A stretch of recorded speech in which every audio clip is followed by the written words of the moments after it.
Selamat sejahtera dan selamat datang ke Smart Talk Sabah Podcast yang membincangkan suara-suara dan idea-idea yang membentuk masa depan Sabah. Saya hos anda Joanna Suhanli Rampas dan hari ini kita ada seorang tetamu, seorang figura wanita yang penting dalam kerajaan negeri Sabah dan juga politik Sabah.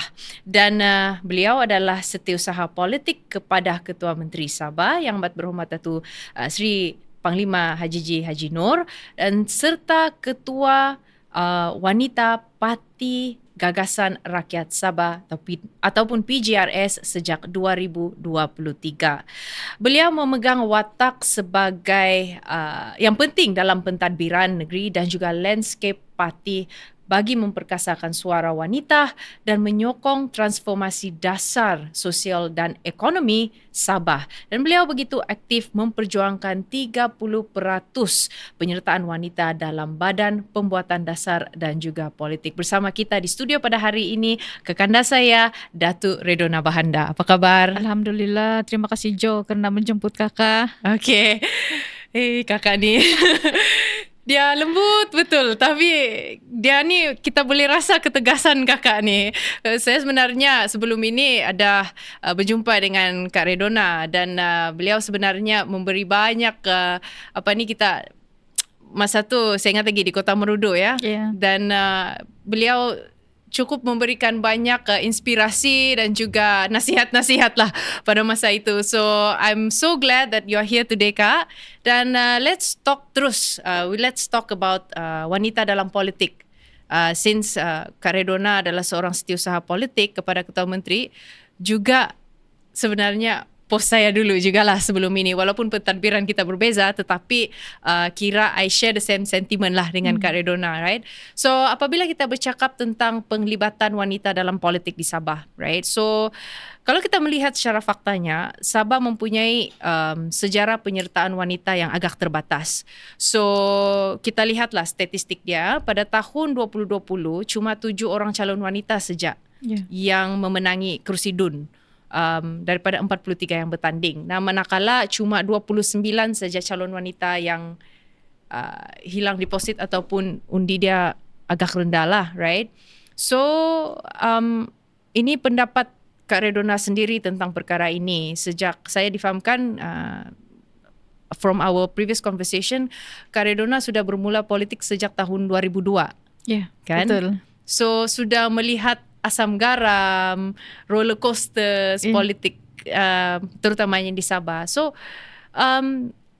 dalam keadaan seperti ini, adakah struktur parti benar-benar menyokong pencalonan wanita atau masih wujud diskriminasi dalaman kalau mengikut pengalaman Kak sendiri dalam politik?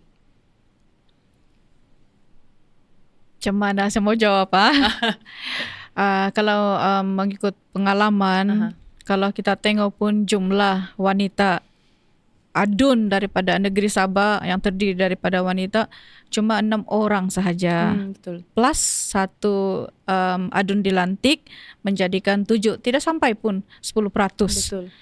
Ya. Jadi kalau kita melihat kepada jumlah, kita sudah dapat jawapan sebenarnya. Dan orang di luar sana pun sudah dapat jawapan sebenarnya. Okay. Ya.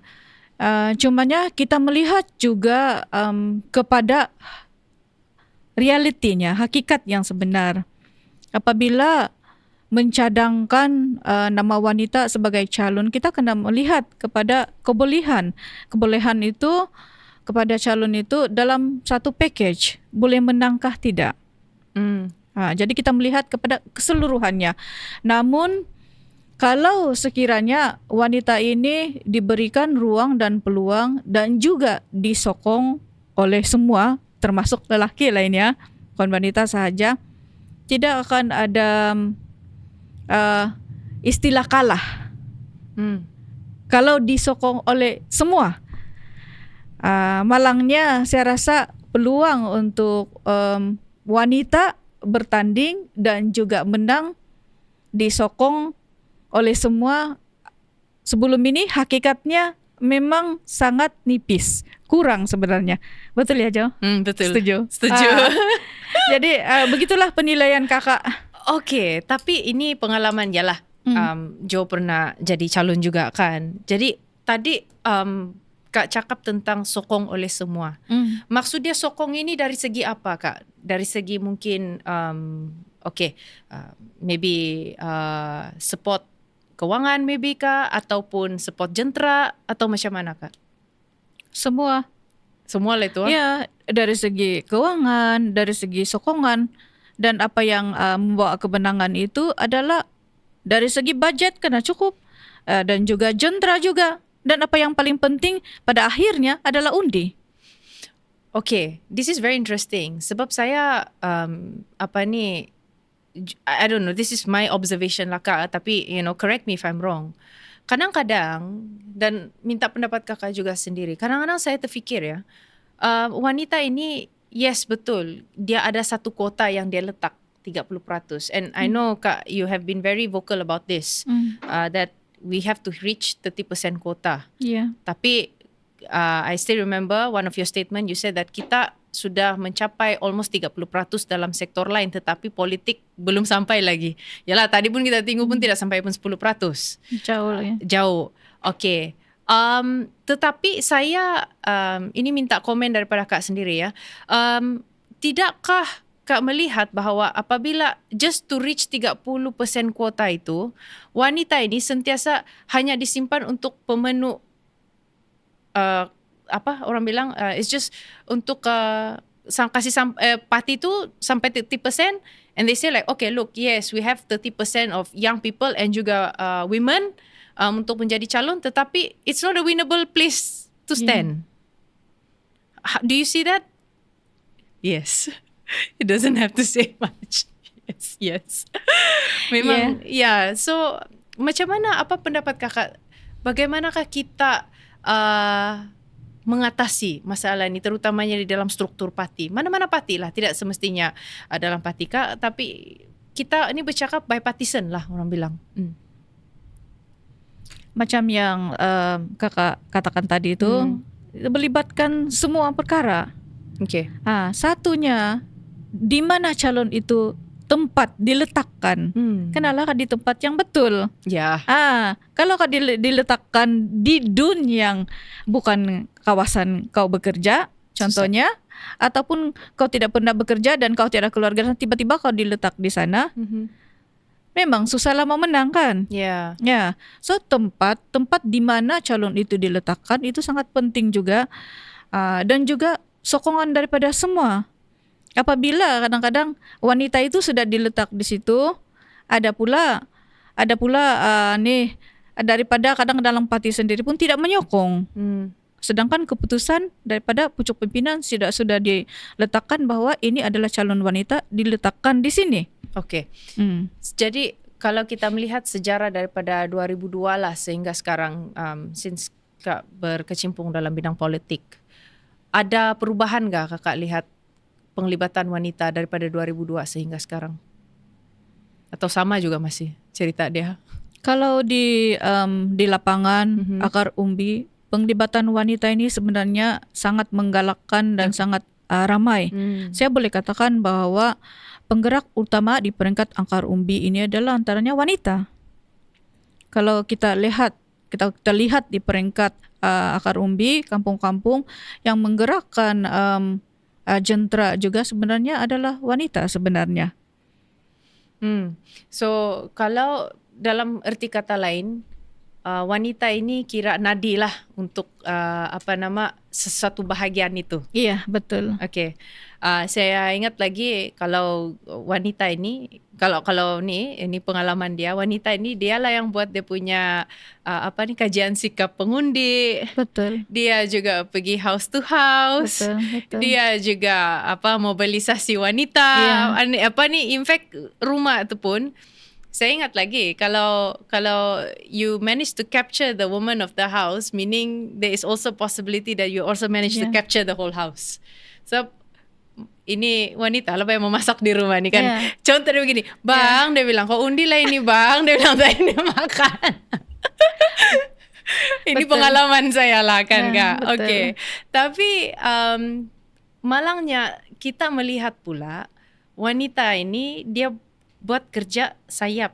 Tetapi maksud saya tadi Kak, yang kehadapan untuk menjadi calon ataupun memegang jawatan-jawatan bukan sahaja di peringkat pusat, selain daripada menjadi ketua wanita lah. Ya, Maksud saya AMT kah, naib presiden kah, betul.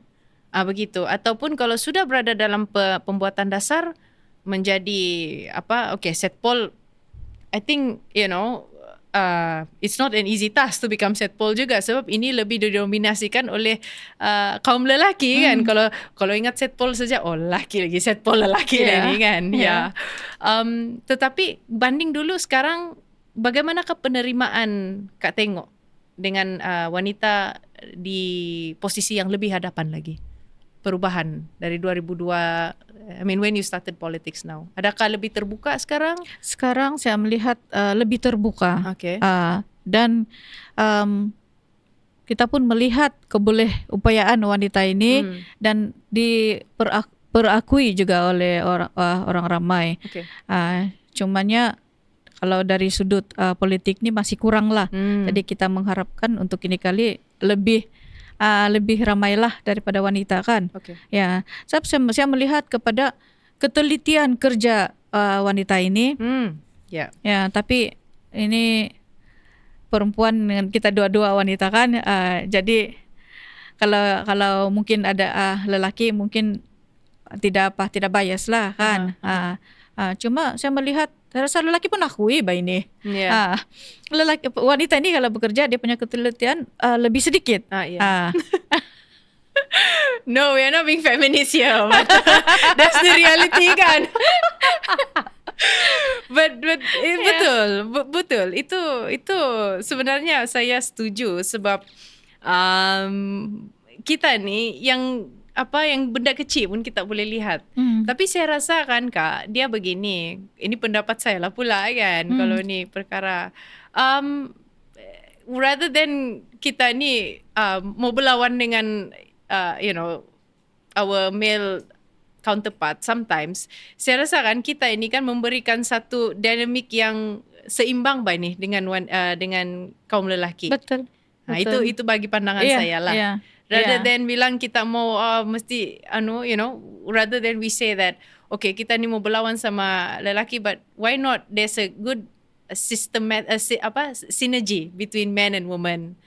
So melengkapi dan juga mengimbangi keputusan. Betul. Ya, tidak lelaki mungkin pendapat dia mungkin kita ini sebagai wanita pendapat B.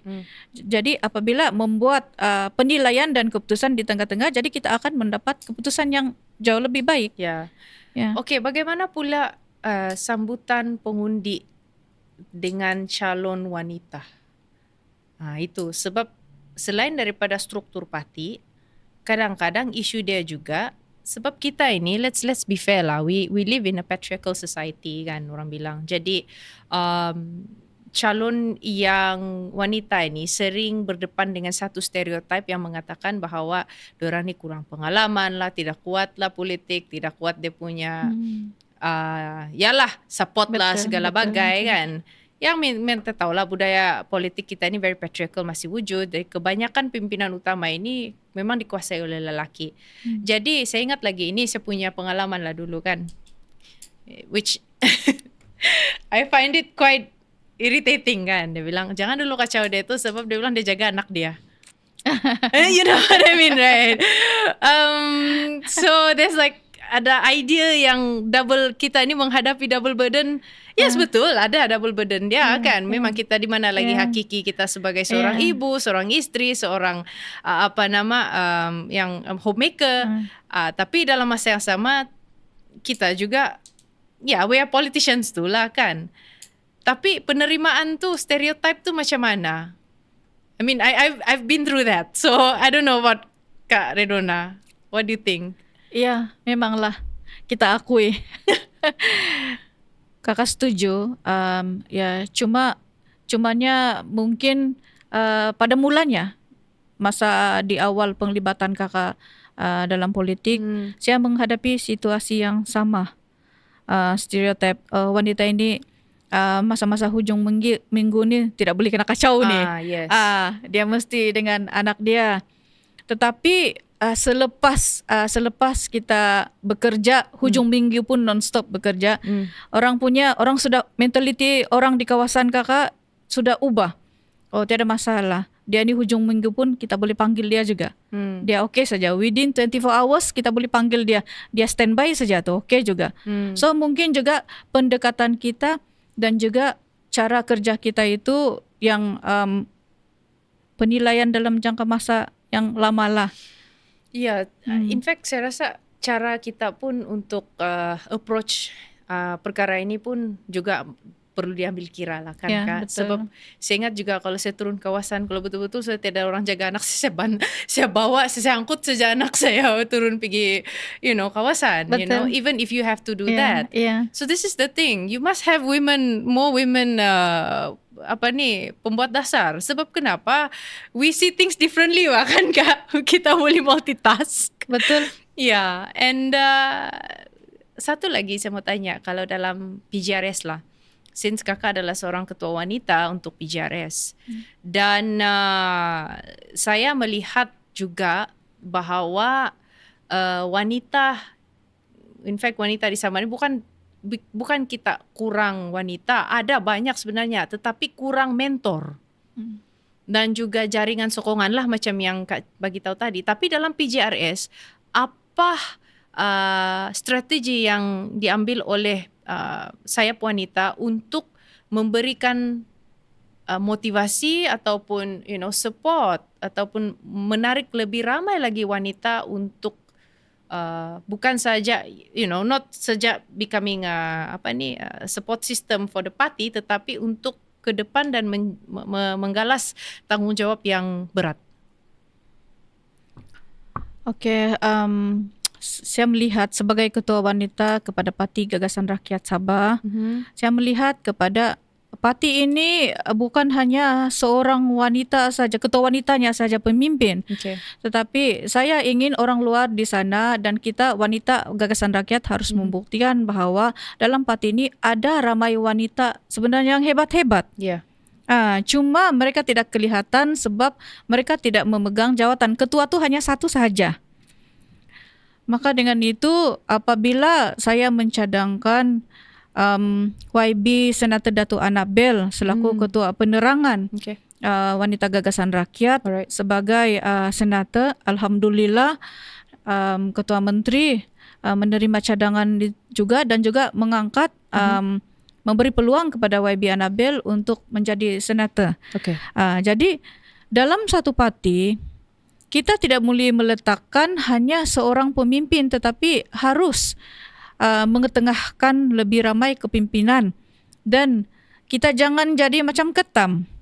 Jadi ketam itu apabila satu sudah naik, dia tarik jatuh.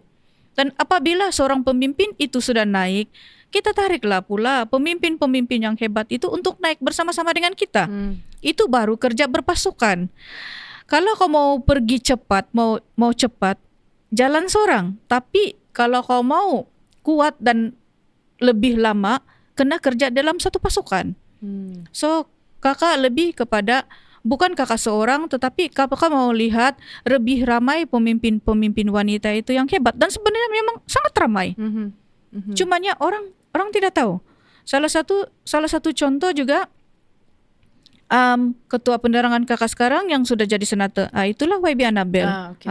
Jadi apabila dia boleh bersuara di dewan, apabila bersuara mewakili negeri Sabah, saya melihat kepada ini KPI wanita yang sudah boleh yang kakak ketengahkan berjaya, dan kakak ingin melihat lebih ramai lagi wanita sebenarnya. Dan sebenarnya ramai, cuma potensi itu kita naikkan satu persatu. So I like it when you say that, kita ni sentiasa perlu ada pelapis lah Bani, kan? Betul. We are not going to be di sana terus-terus, kan? So I think ini juga adalah satu isu yang kita lihat di dalam politik kita lah, di mana kita ada vacuum of leadership. Ini satu lagi isu yang Ya. saya lihatlah, di mana jurang antara bukan sahaja gender, tetapi jurang di antara yang senior dan junior politicians ni pun terlalu besar. Yang mana ada isu untuk menyediakan ataupun untuk pelapis untuk pemimpin-pemimpin masa akan datang ni tidak ramai sangat orang bilang. Ya. So saya mau tahu juga selain daripada perspektif wanita, tetapi what is PJRS doing in order to ensure that banyak orang muda juga yang akan yang menjadi pelapis Betul. untuk Sabah. Komen Datuk. Sebenarnya saya bertuah sebab one of my mentor ini yang amat berhormat Datuk Seri Panglima Haji Ji sendiri juga Perdana Menteri, dan juga Datuk Seri Panglima Azizah Muhammad Dun. Jadi apabila kita ini mendengar nasihat dan belajar daripada orang yang berpengalaman, jadi kita ambil mana yang terbaik. Tentulah lain era tu, lain zaman itu ada perbezaan kan. Yeah. Tetapi kita ambil yang terbaik.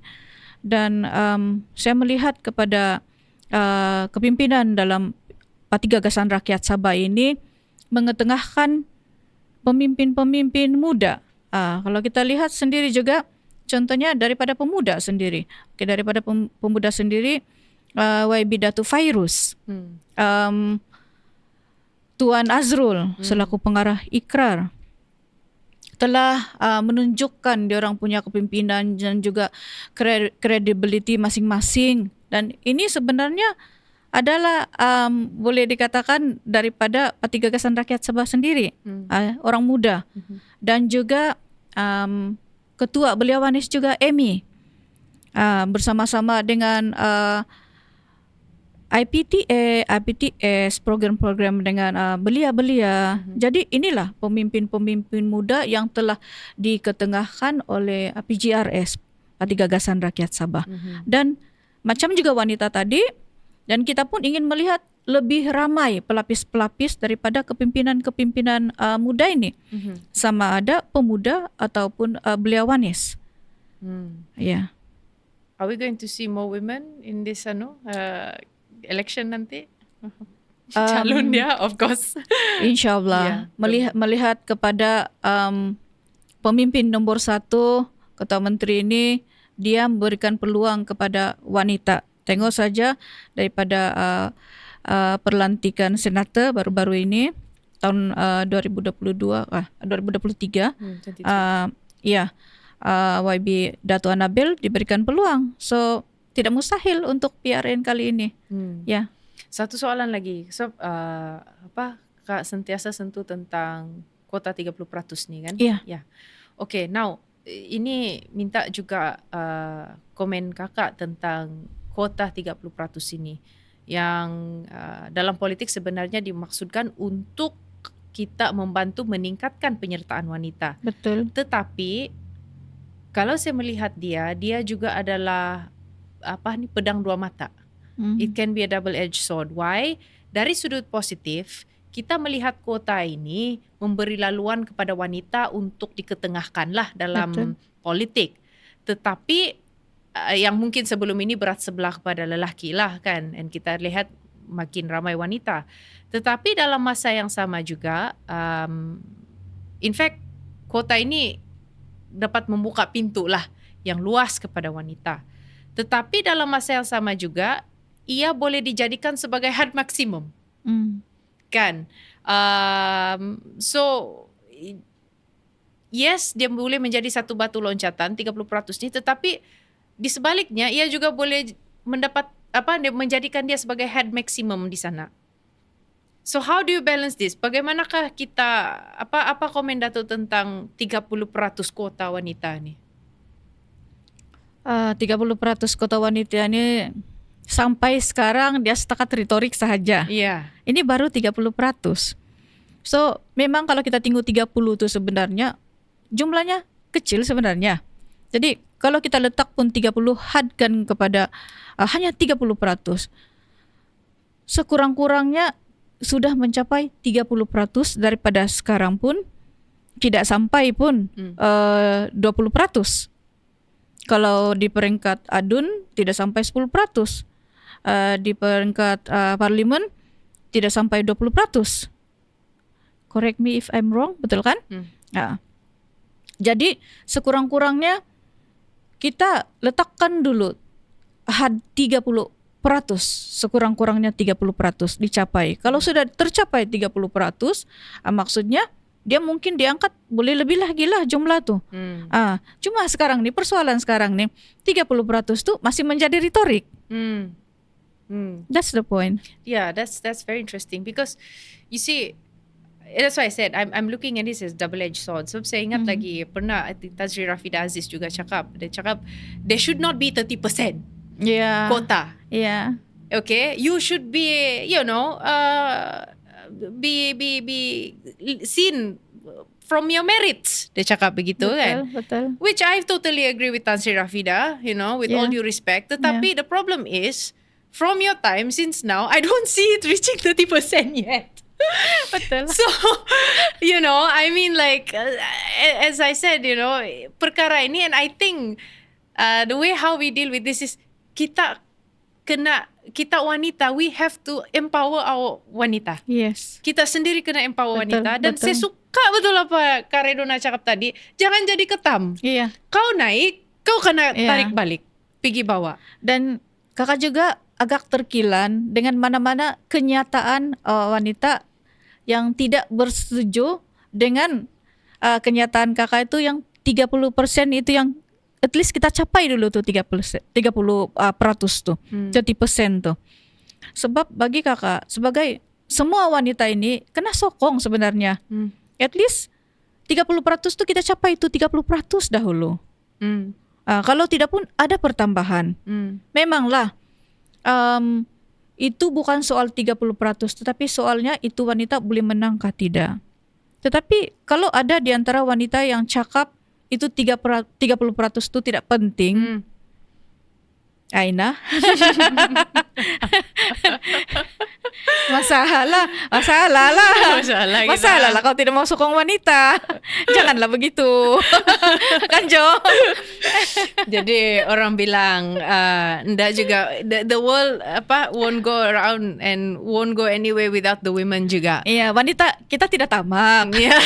Kita mau capai itu 30% dahulu. Tapi kalau mau capai 30% tuh pastikan juga kawasan beli menang kan? Betul. Bantu juga kan? Iya, betul. Kalau juga jadi pandai-pandailah kan orang bilang. Betul. Jadi untuk kita berbincang lebih lanjut tentang perkara ini, kita berehat sebentar dan kembali selepas ini.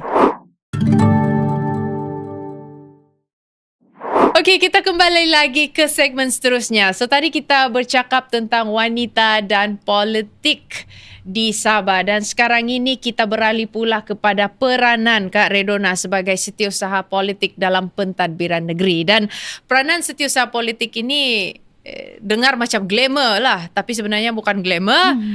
Tetapi ia adalah posisi yang sangat strategik, dan saya tahu kerana saya pun pernah berada tepat di posisi kakak sekarang ini. Dan saya benar-benar faham tentang cabaran dan juga keperluan peranan ini dalam sebuah pentadbiran, especially menangani hal akar umbi, menyampaikan suara rakyat ke meja keputusan, sehinggalah mengimbangi tuntutan pentadbiran harian yang begitu kompleks sekali lah. Jadi sebab itulah saya sangat menghargai kehadiran Kak Redona pada hari ini, sebab kita berdua ini pernah duduk di kursi yang sama lah, walaupun pentadbiran yang berbeza kan. Jadi mungkin pada episod kali ini people always ask, apa kerja Setpol nih? Kan? Dalam pikiran dia, adakah dia ni main politik saya kerja dia kah? Atau dia jadi penasihat politik bos kah? Ataupun penasihat politik menteri? Ataupun bagaimana? Apakah peranan sebenar Setpol? I mean, kita maybe we can discuss about this together. Yeah. Kalau kakak kurang sikit kerja lah. Kalau Jo mungkin keseluruhan kan, tapi kakak request untuk menjaga yang berkaitan dengan wanita sahaja. Okay. Jadi kurang sikit lah. So apa yang berkaitan dengan wanita tuh terutama politik. Politik kakak menjaga untuk wanita dan politik termasuk NGO, tetapi menjelang PRN ini fokus kakak sebagai setiausaha politik kepada wanita sahaja. I see. Okay.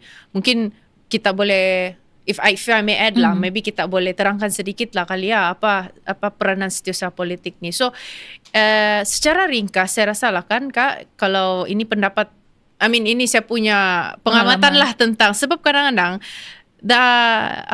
peranan setiausaha politik itu agak vague dan meluas. Betul. Kan? So kalau saya dulu kalau kita melihat kerja ni, I feel dia sebagai satu penghubung utama kepada menteri. Betul. Okay. Well, to a certain extent they can give their opinions about politik. Yes, this politik side. Correct. Tapi dia memastikan satu saluran antara kerajaan, menteri dan rakyat yang berfungsi secara efektif. Yeah. Itu kalau saya punya pengamatan dulu lah. Betul. Jadi kadang-kadang orang pikir apa kerja kau ni, bilang kan. So lain lagi setpol, lain lagi setiausaha sulit. Iya. Setiausaha kerja. Betul. Terus setiausaha kerja banyak di parti politik lah pula kan. Setiausaha kerja.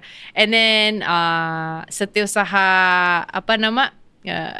press secretary, setiausaha media kan.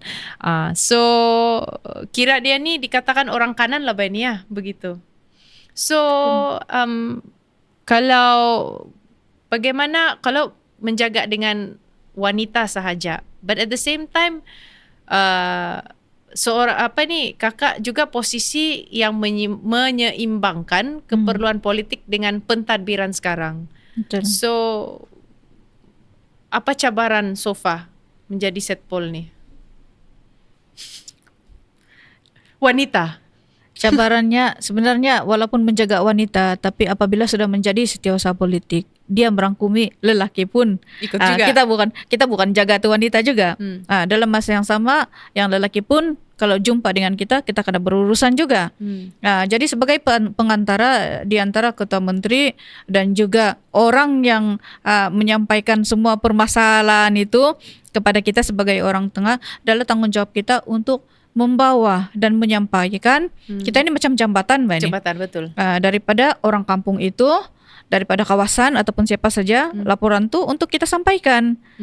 Jadi macam yang Jo cakap tadi, kalau ketua menteri itu salah pilih setiausaha politiknya, bukan orang tidak suka kepada pemimpin tu, tapi disebabkan ini kita sebagai orang tengah yang bikin panas orang. Bikin panas yang bahasa muda kan. Jadi itu pun salah satu faktor juga. Jadi sebagai orang tengah, apa yang penting untuk rakyat itu kita kena menyampaikan dan juga buat cadangan yang terbaik untuk menyelesaikan masalah. Setiausaha politik ini penting juga lah kepala. Betul. Kalau kita dapat selesaikan masalah apa yang dikemukakan kepada kita, maka kita pun happy lah kan. Tetapi kalau tidak, kita pun tidak boleh tidur malam. Betul. Betul itu. In fact kalau kita fikir pun kerja setiausaha politik ni macam lebih kurang YB juga lah pada punya tanggung jawab. Betul. Saya sangat faham ini perkara ini. And sometimes we also have to be the firewall untuk kita punya menteri. Betul. Kita lah yang kena dulu dia punya segala api-api dia kan. Dan itulah tugas kita. But then sebagai seorang setiausaha politik wanita lah kan. Tapi maybe Kak, you are dealing with women, so it's a more easier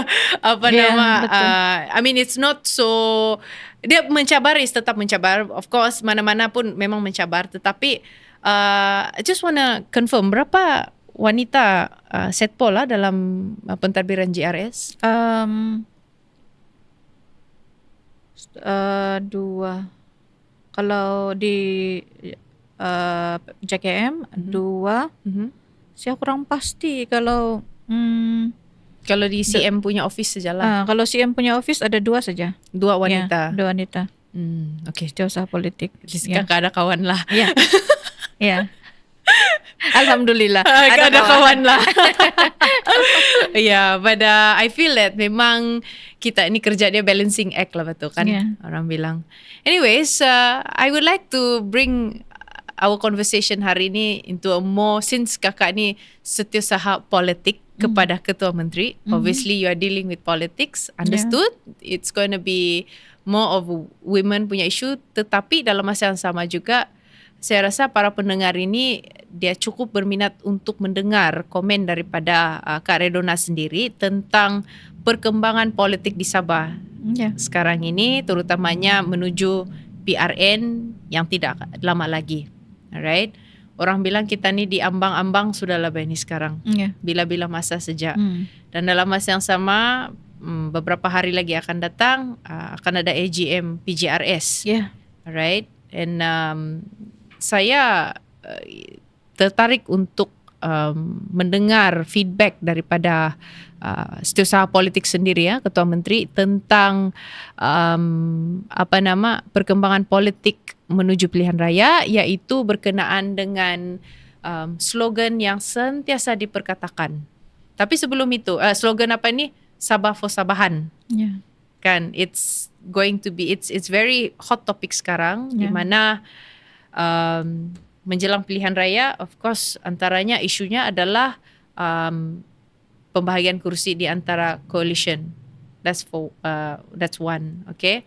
Dan mungkin coalition pembahagian kursi antara koalisi parti-parti di dalam GRS ini mungkin ada dia punya idea dan pendekatan yang ada orang mau they want to bring during the election.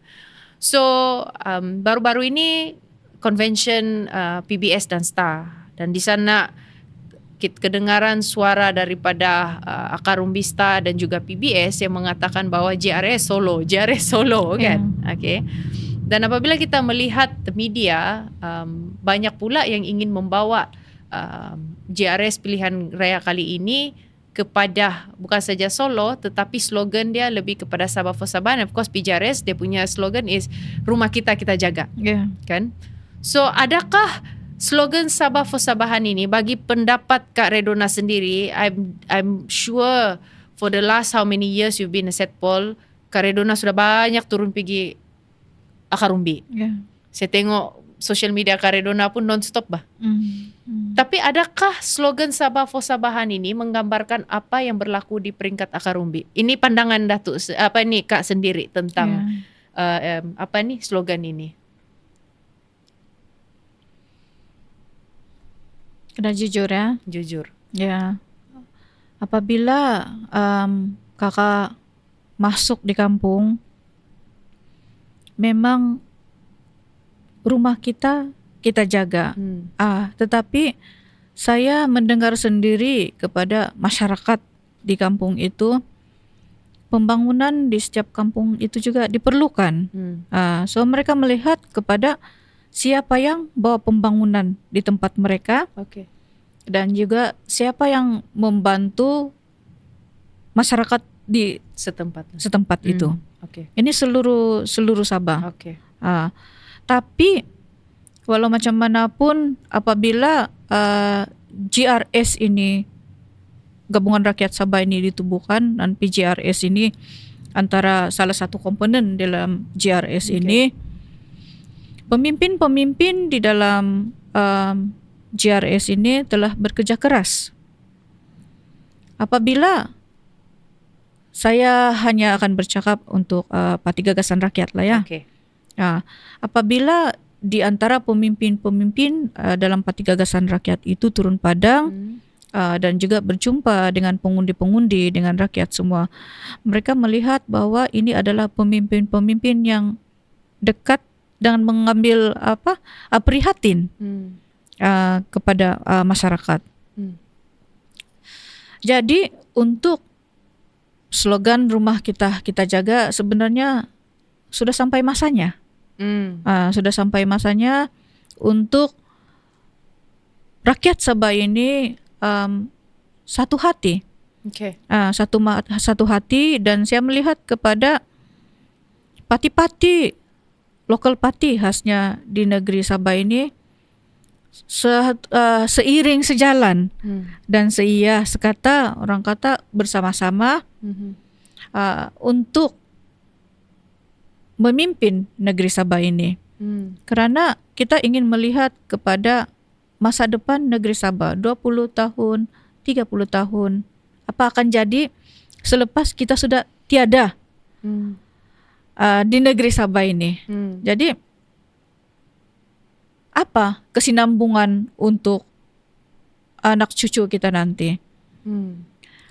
Jadi slogan untuk Sabah for Sabahan, rumah kita jaga ini tidak akan terlaksana kalau tidak ada kesepaduan dan persefahaman daripada pemimpin-pemimpin setempat. Nah, kita tidak menidakkan kerjasama di antara federal dan juga negeri. Macam sekarang pun kerjasama ini masih berterusan. Kita adakan kerjasama. Tetapi kalau pemimpin-pemimpin di negeri Sabah ini seperti Sarawak, mungkin dia berbeza lah. Pasal di Sabah parti daripada Semenanjung sudah masuk lebih awal di sini. Jadi berbalik kepada yang mula-mula tadi, pada akhirnya pengundi-pengundi akan menilai kepada siapa yang membawa pembangunan di kawasan itu dan siapa yang kelihatan semasa mereka memerlukan keprihatinan daripada pemimpin-pemimpin, bantuan lah ini. Okay. Yeah. So I like it when you mention about Sarawak. Okay. So ramai kita mendengar suara akar umbi itu mendesak bahawa JRS ini patut mencontohi pendekatan GPS. Yeah. Okay, di mana dalam mentadbir Sabah lah. Yeah. Okay, dia bilang tidak mau parti Melaya kah, parti Semenanjung kah dari luar, tetapi 100% local based party. Yeah. Saya setuju dengan kakak tadi apabila kita mengatakan bahawa kita tidak juga boleh samakan dengan Sarawak sebab Sarawak ini parti Semenanjung tidak pernah masuk bah. Iya, betul. Kan Sabah ini sudah 30 lebih tahun ada parti Semenanjung. Jadi ada juga yang berpendapat lah bahawa JRS ini seharusnya menggunakan pendekatan sendiri mengikut acuan politik Sabah. Itu ada dia punya komen tentang why not, okay, never mind, which correct lah, betul lah apa yang Kak cakap tadi. Kita tidak menidakkan parti yang sudah lama di sini, tetapi dalam masa yang sama we try to look for contohnya correct me if I'm wrong, salah satu pemimpin daripada JRS telah mengatakan bahawa look, biarlah contohlah kursi ketua menteri itu diterajui oleh local based party, kan? Tetapi yang lain itu mungkin we can see what we can do lah, negotiate among the table. Tetapi di peringkat di peringkat Sabah we go for local based party. Yeah. Tetapi kerjasama government to government, G2G with federal government mesti diteruskan. Yeah. Apa komen Datuk?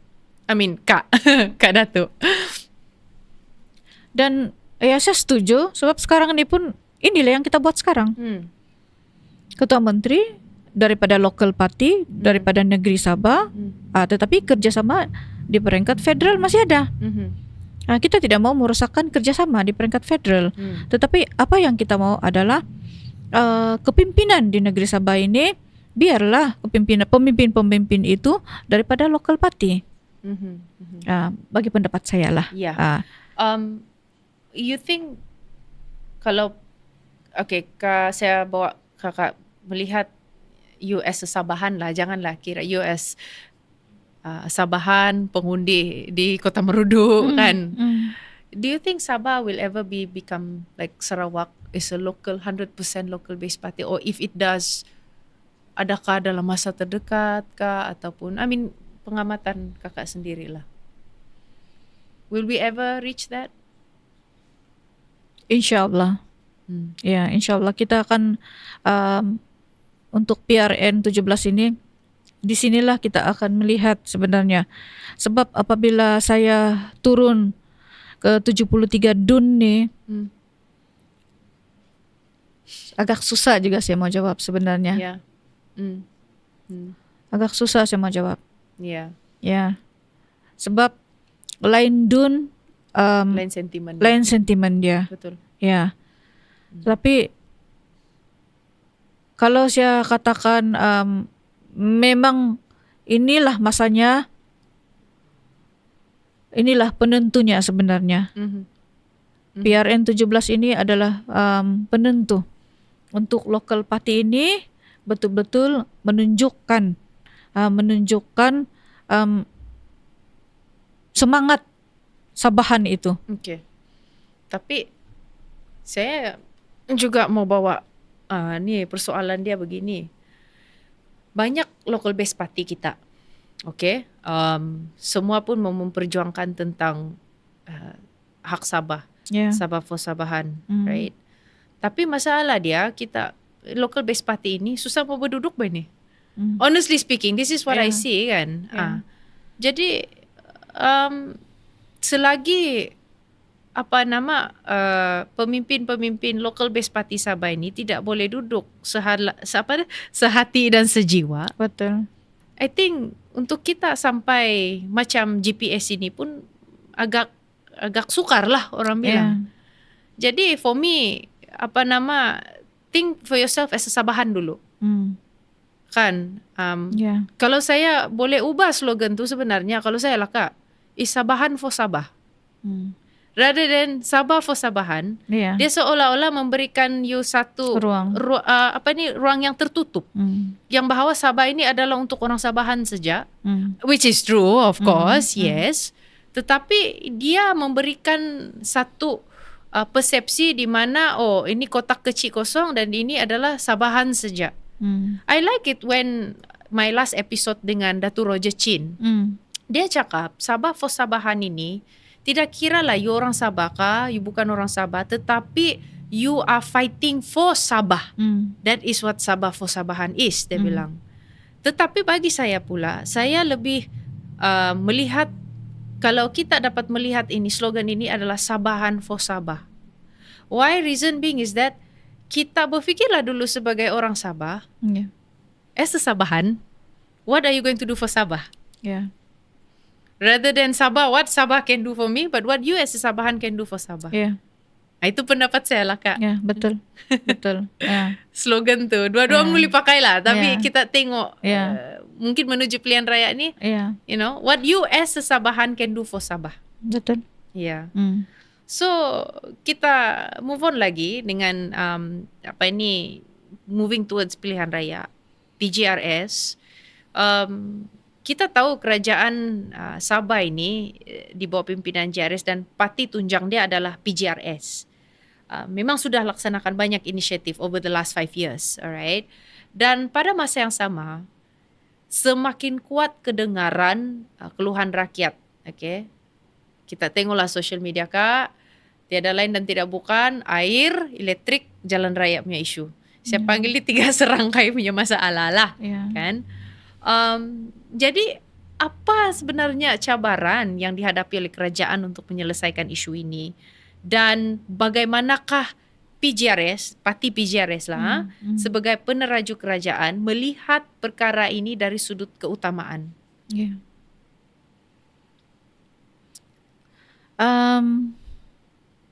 Dalam tempo 4 tahun lebih, dia bukannya satu jangka masa yang kita boleh adili kerajaan ini sama ada berjaya atau tidak menyelesaikan. Tetapi apa yang paling penting adalah yang 3 serangkai punya masalah ini, kerajaan sudah dalam fasa untuk mengatasi masalah 3 serangkai ini. Elektrik, air, dan juga jalan raya.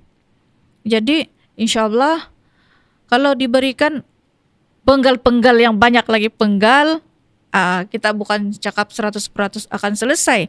Tetapi dalam tempo 4 tahun lebih ini, kita sudah dalam fasa menyelesaikan masalah air, listrik dan juga jalan raya ini.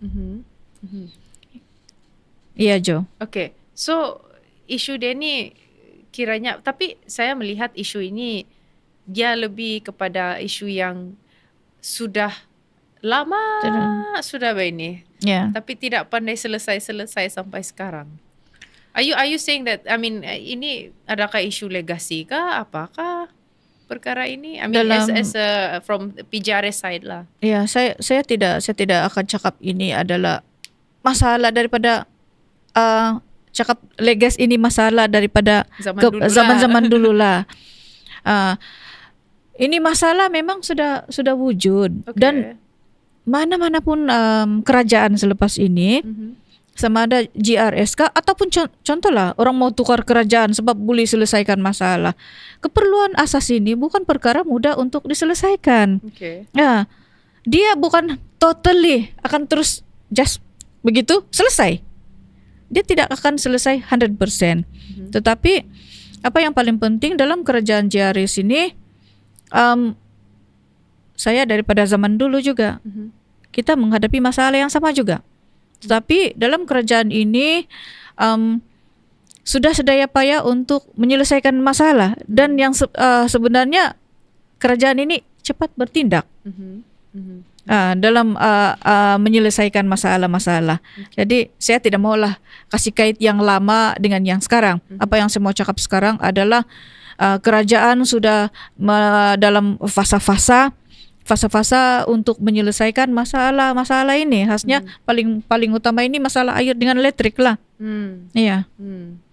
Itulah orang bilang, of course, iyalah adalah yang saya, kalau saya tengoklah kan, sebab saya ini pun tidak berumah lah sekarang kan. Jadi saya melihat daripada perspektif seorang rakyat Sabah dan juga as an academician lah kan.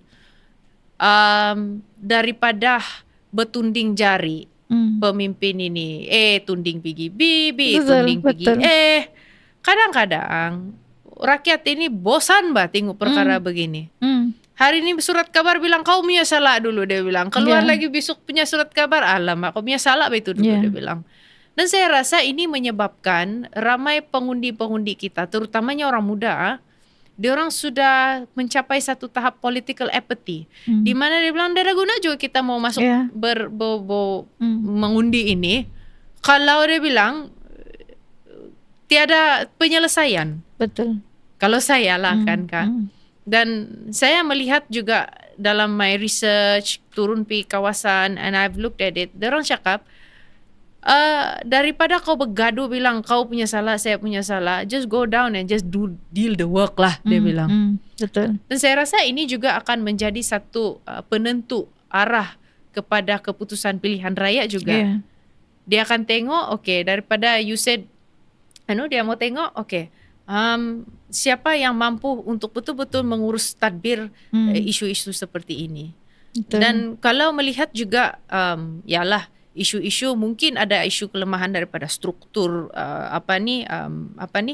struktur dalam pentadbiran, i.e. dia punya sistem dan sebagainya, kelemahan di sana. Dan hopefully sebagai rakyat Sabah, saya melihat perkara ini boleh diperbaiki, whoever the government will be, so that isu-isu 3 serangkai ini orang bilang kasih selesai lah daripada kita gunakan itu sebagai propaganda politik menjatuhkan parti. Betul. Deal with it lah, you know what I mean kan. Betul. So satu lagi, menuju pilihan raya ini, ramai rakyat ini sekarang, terutamanya ialah golongan-golongan muda ini, sebab kita tengok pilihan raya kali ini 59% young voters. So what I mean by young voters ini 40 ke bawah lah.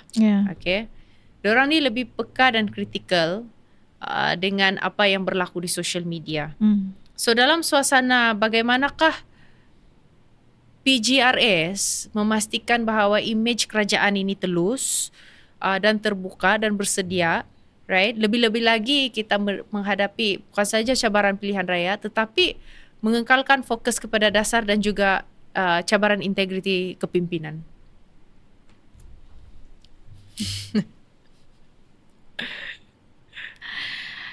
Well, setiap pemimpin itu harus mempunyai integriti, dan saya melihat kepada pemimpin khasnya yang berada di dalam kerajaan sekarang ini juga mempunyai integriti, dan saya yakin kepada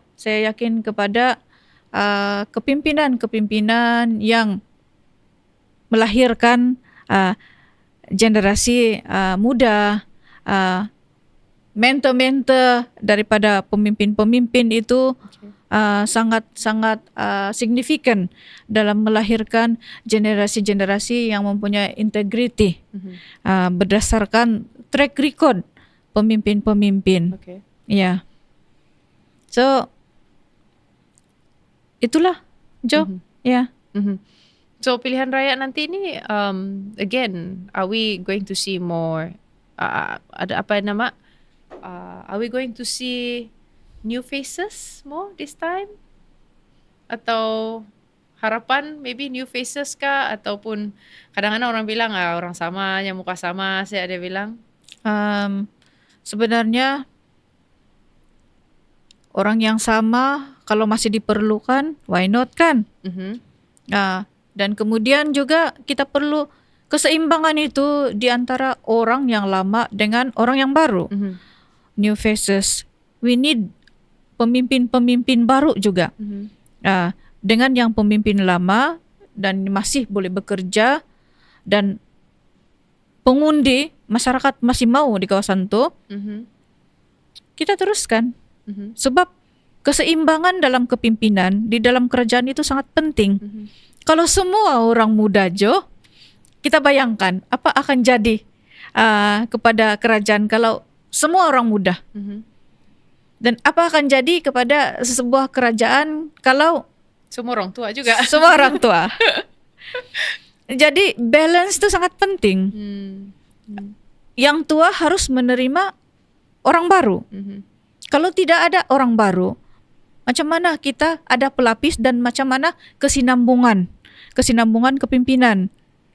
Jadi untuk melahirkan generasi yang hebat, untuk menjadikan negeri kita ini cemerlang di masa akan datang dan terus cemerlang, kita memerlukan pemimpin-pemimpin baru, muka-muka baru yang perlu kita latih dan perlu dibagi peluang. Dan yang baru pula, janganlah pula tolak yang lama ini. Yang baru pun akan menjadi lama juga. Jadi kesinambungan itu, skill itu perlu. Yang baru apabila sudah berehat, at least yang lama sudah berehat, yang baru itu sudah belajar. Unless you 100 tahun lah.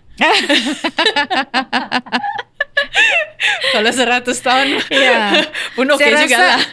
Di Malaysia ini mungkin kurang yang 100 tahun macam Tun. Kalau kita macam Tun Mahathir, alhamdulillah. Tetapi kurang lah mungkin yang mempunyai IQ macam Tun Mahathir. Sampai 100 tahun. Sampai 100 tahun. Jangan bilang Malaysia bahasa apa pun. Itulah. Tapi okay, so since PJRS is going to have their punya AGM in a few days time, apa harapan Kak dalam dalam AGM kali ini? Because this is going to be the last AGM definitely kan before election. In anyways pun bilang ada yang cakap lah bulan 8 lah lepas AGM ni bubar lah, ada yang juga mengatakan ujung tahun lah. I mean in fact kalau kita tengok dalam constitution pun by bulan 11 dia akan expire sendirilah kan. Jadi kiranya 2-3 bulan lagi lebih nih mau expire sudah. So apa harapan Kak menjelang PRN ni dan juga during your AGM and moving towards election? Pertamanya saya mengharapkan untuk PRN kali ini akan lebih ramai wanita-wanita yang ditampilkan sebagai calon dan juga orang muda juga berikan peluang juga kepada orang muda seperti yang saya katakan tadi, kesinambungan itu harus ada. Jadi kita tidak ingin mendesak sampai 30%, tetapi sekurang-kurangnya ada pertambahan jumlah wanita itu. Dan juga begitu juga dengan orang muda. Dan pemilihan calon itu juga sangat penting. Pilihlah calon yang memang sudah bekerja dan juga boleh menang. Dan juga apa yang paling penting adalah kesemua, saya mengharapkan menjelang Perhimpunan Agung Tahunan untuk Parti Gagasan Rakyat ini, saya mengharapkan semua jentera telah bersiap sedia untuk menghadapi pilihan raya, walaupun secara orang otomatiknya tinggal 3 bulan, tetapi saya sentiasa mengingatkan supaya kita bersiap sedia seolah-olah esok adalah pilihan raya, supaya kita tidak leka. Tinggal beberapa bulan lagi. Jadi saya mengharapkan semua pengundi-pengundi ini untuk kita fikir untuk masa depan negeri Sabah yang terbaik untuk negeri Sabah. Sudah sampai masanya pemimpin-pemimpin di negeri Sabah ini satu hati untuk negeri kita. Kita ingin melihat seperti Sarawak, tapi kita tidak perlu menjadi Sarawak. Apa yang paling penting adalah untuk masa depan negeri Sabah ini, pemimpin-pemimpin di negeri Sabah ini satu hati untuk memastikan di mana negeri Sabah ini selepas kita sudah tiada. So, the last one before we wrap it up, apa bentuk perubahan yang paling diperlukan di Sabah mengikut konteks politik Sabah hari ini? Ini pendapat kakak sendiri sebagai rakyat Sabah. Perubahan yang paling penting dari segi politik di negeri Sabah. Ini macam mana kakak mau jawab apa?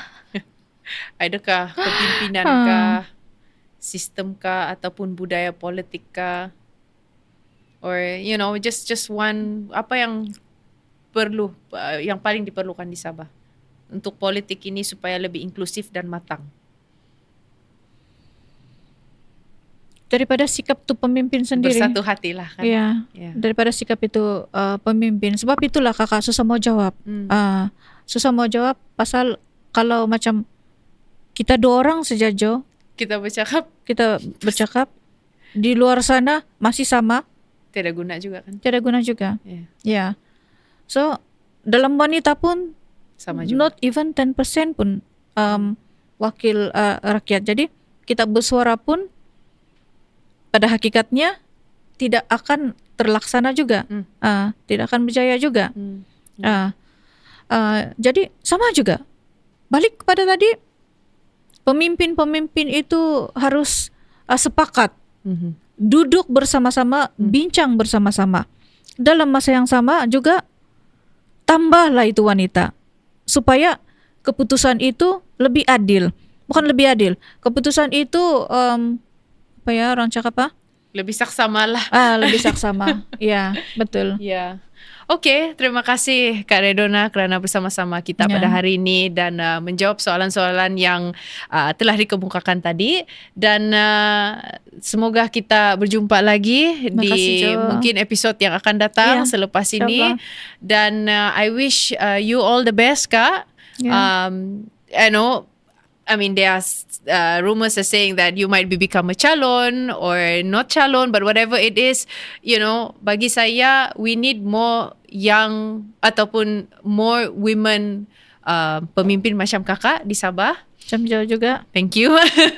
we need more women lah dalam kita punya politik di Sabah. Dan dalam masa yang sama, apa yang kita mau adalah satu Sabah yang terus maju.